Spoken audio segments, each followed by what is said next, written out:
প্রিয় দিনী ভাইরা, কেমন আছেন আপনারা? মাশাআল্লাহ। আল্লাহ তাআলা আমাদের সকলকে ভালো রাখুন, সুস্থ রাখুন। যতদিন আমাদেরকে বাঁচিয়ে রাখবেন ঈমানের সাথে, সালামতির সাথে বাঁচিয়ে রাখুন, বলুন আমিন। আল্লাহ তাআলার বড় করুণা, বড় দয়া, যিনি আমাদেরকে কোরআনের এই আয়োজনের সাথে সম্পৃক্ত হওয়ার সুযোগ দিলেন। কোরআনের কথা বলতে পারা, কোরআনের কথা শুনতে পারা, এটা আল্লাহর সেরা নিয়ামতের একটি। আল্লাহর কোরআনের কথা শুনে অপছন্দ করে এমন মানুষও আছে। মক্কার লোকেরা তো সিদ্ধান্ত নিয়েছিল দারুন নাদওয়ার মিটিং এ কোরআন শুনতে দেয়া যাবে না, লা তাসমাউ লিহাযাল কোরআন। যে জমিনে কোরআন মাজিদের ৮৬টি সূরা নাযিল হলো, সে মক্কার লোকেরা সিদ্ধান্ত নিল, বলল, লা তাসমাউ লিহাযাল কোরআন, এই কোরআন তোমরা শুনতে যেও না। বরং কোরআনের আলোচনা যেখানে হয় সেখানে গন্ডগোল লাগাও। এই আবু জেহেল, আবু লাহাবের প্রেতাত্মা এখনো দুনিয়াতে আছে নাকি নাই?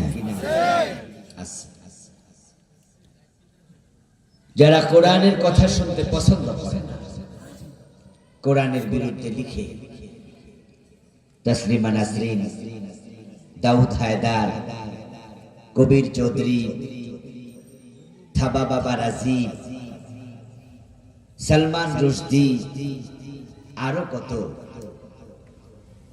আল্লাহ তাআলা চাইলে আপনার অন্তর, আমার অন্তরেও তাদের মতো মোহর মেরে দিতে পারতেন, কিন্তু আপনারা কোরআনের কথা শোনার জন্য মাটির মাঝে এসে বসে গেছেন। এই যে কোরআনমুখী হৃদয়, এই হৃদয় দিয়েছে কে? হাদিসে পাওয়া যায় মানুষের অন্তর আল্লাহর দুই আঙ্গুলের মাঝখানে।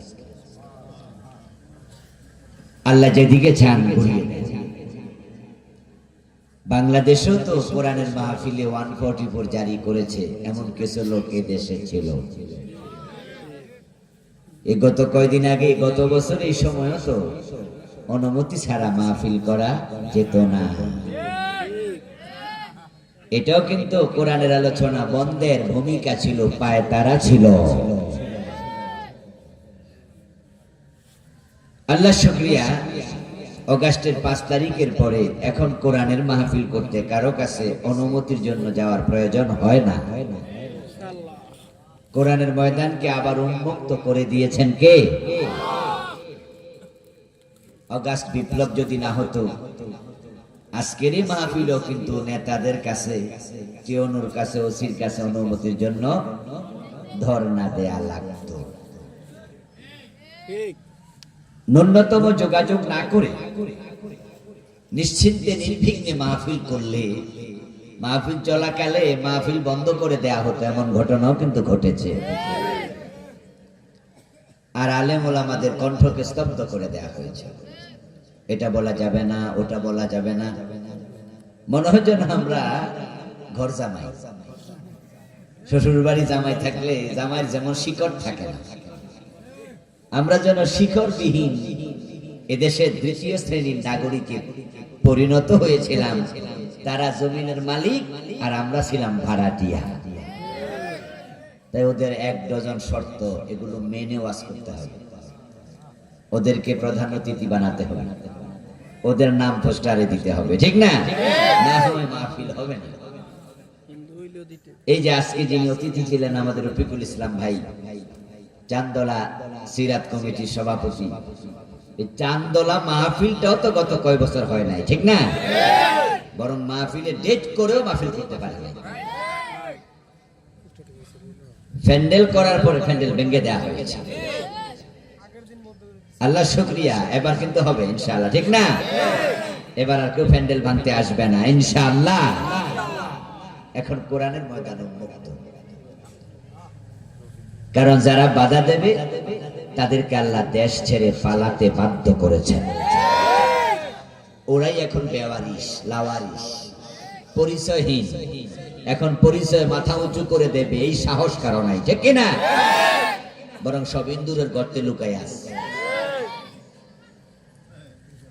ওদের উপর এটা আল্লাহর গজব, এটা আল্লাহর ক্রোধ।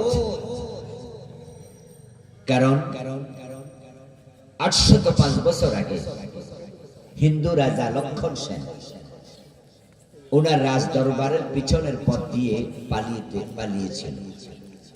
এরপর থেকে অগাস্টে প্রধানমন্ত্রী পালাইছে, এর মাঝখানে আর কোন রাষ্ট্রের প্রধান পালানোর ইতিহাস নাই। তবে হ্যাঁ, ব্রিটিশ পিরিয়ডে, পাকিস্তান আমলে, বাংলাদেশ আমলের ইতিহাসে আমরা দেখি বিভিন্ন রাষ্ট্রপ্রধানের ফাঁসি হয়েছে, জেল হয়েছে, গুলি করে হত্যা করা হয়েছে। ভুট্টোকে ফাঁসি দেওয়া হয়েছে, এরশাদকে 9 বছর কারাদণ্ড দেওয়া হয়েছে। প্রেসিডেন্ট জিয়াউর রহমান, প্রেসিডেন্ট বঙ্গবন্ধু শেখ মুজিবকে গুলি করে হত্যা করা হয়েছে। তারা ফাঁসিতে ঝুলেছেন, জেল খেটেছেন, এদেশে মরেছেন, কিন্তু কেউ পালায়নি। কারণ পালাইলে